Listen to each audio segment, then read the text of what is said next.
बांसगांव प्रत्याशी सदल प्रसाद ने समर्थकों के साथ किया जनसंपर्क। जी हां, बता दें चौरी चौरा स्थित इंडिया गठबंधन कांग्रेस पार्टी का कार्यालय डुमरी से भोपा बाजार होते हुए रेलवे क्रॉसिंग एवं सामुदायिक स्वास्थ्य केंद्र होते हुए इंडिया गठबंधन बांसगांव प्रत्याशी सदल प्रसाद ने समर्थकों के साथ किया जनसंपर्क। उन्होंने कहा कि 20 साल से एक परिवार को देख रहे हैं, एक मौका अपने भाई व बेटे सदल प्रसाद को मौका दें ताकि सदन में आपकी आवाज बनकर संसद में बिजली, पानी, सड़क एवं अन्य मुद्दों को उठाकर आपकी समस्याओं का निदान करूं। इस दौरान समर्थकों में काफी उत्साह भरा हुआ था और अब की बार सदल प्रसाद नारों के साथ चलते रहे। इस दौरान उन्होंने कहा कि कमलेश पासवान को जनता जनार्दन आईना इस बार दिखाएंगी और अंत में उन्होंने जनता जनार्दन से अपील किया कि 1 जून को अपना अमूल वोट कांग्रेस के पंजा वाले बटन को दबाकर सदल प्रसाद को विजय का आशीर्वाद दें। इंडिया गठबंधन सदल प्रसाद जिंदाबाद जिंदाबाद। राहुल गांधी सदल प्रसाद हौसला दो सदल प्रसाद जिंदाबाद जिंदाबाद।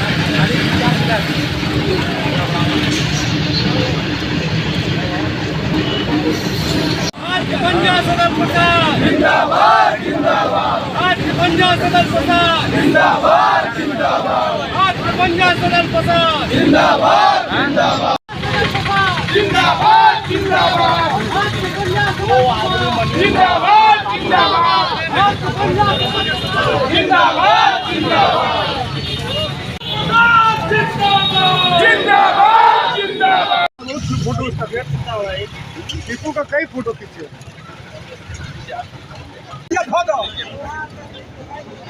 जामिन कहाँ चलवा आगे आप पकड़िए। सबसे पहले तो आपको बहुत बहुत धन्यवाद। मैं संसदीय क्षेत्र की सम्मानित जनता से मैं सब विनम्र पूर्वक यही कहना चाहता हूं कि ये चौथी बार मुझे लोकसभा चुनाव में प्रत्याशी बनाया गया है। जो इंडिया गठबंधन ने कांग्रेस पार्टी ने मुझे लोकसभा 67 बांसगांव से उम्मीदवार बना करके मुझे भेजा है और अपने संसदीय क्षेत्र की सम्मानित जनता से ये मैं बताना चाहता हूं कि चौथी बार मैं ये लोकसभा का चुनाव लड़ रहा हूं। इससे पहले 3 बार जिन्होंने मुझे चुनाव हराया था उनको सांसद के रूप में इस क्षेत्र की जनता 15 साल से देख चुकी है।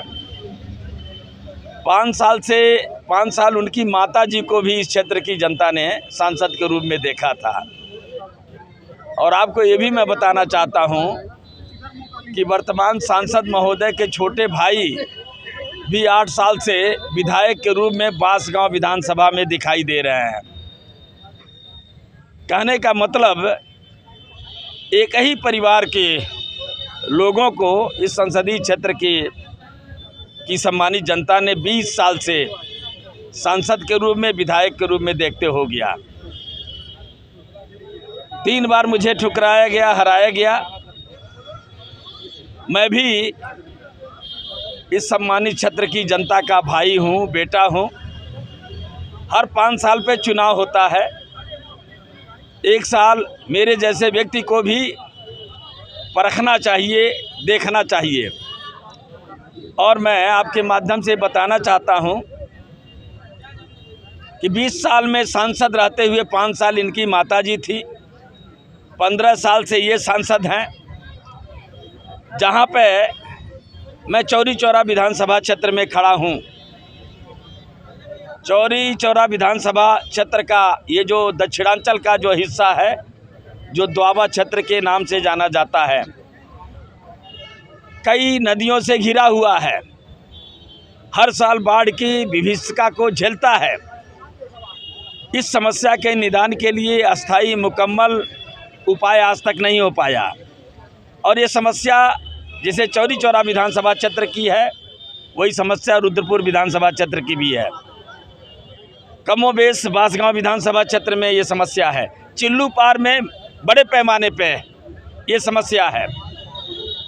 बरहज में भी काफ़ी बड़े पैमाने पे, क्योंकि बरहज समूचा जो है सरजू नदी की चपेट में आता है। बरहज विधानसभा का कोई भी रास्ता चलने लायक नहीं है।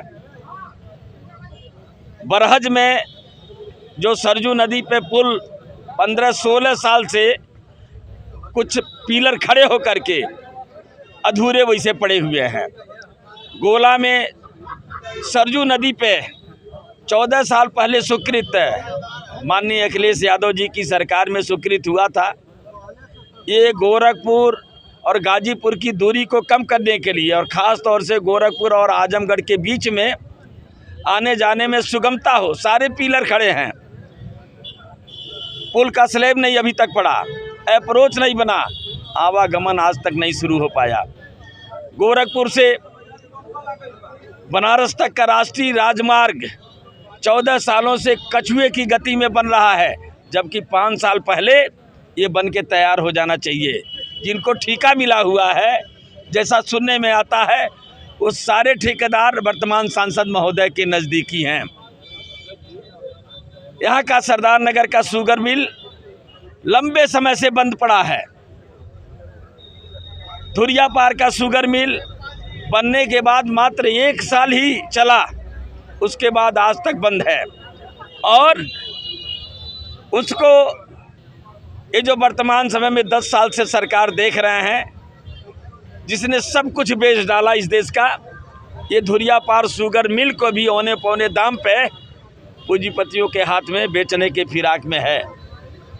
ये जो सहजनवा से दोहरी घाट तक का रेल संपर्क बहुप्रतीक्षित है, जिसका DPR 2004 में ही बन करके तैयार हो गया, लेकिन आज तक वो फाइलों में दबा हुआ है। मैं संसदीय क्षेत्र की सम्मानित जनता को विश्वास और भरोसा दिलाना चाहता हूं, एक बार अपने भाई और बेटे सदल प्रसाद को भी परखने और देखने का काम करें, सांसद के रूप में, MP के रूप में। और मैं आपको भरोसा दिलाना चाहता हूं, इस संसदीय क्षेत्र बांसगांव की जो बुनियादी समस्याएं हैं, उनको उठाने के लिए, उनके समाधान के लिए पार्लियामेंट में संसदीय क्षेत्र की सम्मानित जनता और साथ साथ में पूरे पूर्वांचल की आवाज़ बनने का काम करूंगा।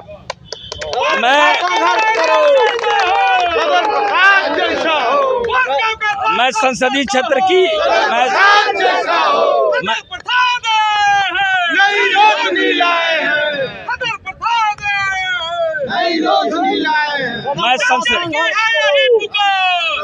मैं संसदीय क्षेत्र की सम्मानित जनता को ये विश्वास और भरोसा दिलाना चाहता हूँ, मैं संसदीय क्षेत्र की सम्मानित जनता को विश्वास और भरोसा दिलाना चाहता हूँ, यदि मैं सांसद बना, यदि मैं इस क्षेत्र का MP बना, तो पूरे संसदीय क्षेत्र की सम्मानित जनता के मान सम्मान और पहचान में सेंटीमीटर से भी आँच नहीं आने पाएगी। ये भी मैं भरोसा दिलाना चाहता हूँ, ये भी मैं भरोसा दिलाना चाहता हूँ, ये भी मैं भरोसा दिलाना चाहता हूँ। रोटी, कपड़ा, मकान, शिक्षा, स्वास्थ्य, पानी, बिजली, सड़क, ये जो बुनियादी समस्याएं हैं, आज़ादी के 77 साल बाद MP और MLA के रूप में जिस जनप्रतिनिधि की निगाह नहीं गई है, वहाँ से सदल प्रसाद कार्य की शुरुआत करने का काम करेगा। ये मैं सभी लोगों को भरोसा दिलाना चाहता हूँ। आपके माध्यम से संसदीय क्षेत्र की सम्मानित जनता को इस अपेक्षा के साथ, इस उम्मीद के साथ अपनी अर्जी उन तक पहुँचाना चाहता हूँ कि 1 जून को जब मतदान होगा, तो चुनाव निशान पंजे के सामने वाली बटन दबा करके अपने भाई और बेटे को भारी मतों से जिताने का काम करेंगे। ये मैं सभी लोगों से अपेक्षा करता हूँ, ये उम्मीद करता हूँ 5 साल मुझे भी परखने और देखने का काम करें। आपके माध्यम से क्षेत्र की सम्मानित जनता को जो सहयोग मिल रहा है, जो अपार आशीर्वाद स्नेह मिल रहा है, इसके लिए सभी का हार्दिक वंदन और अभिनंदन।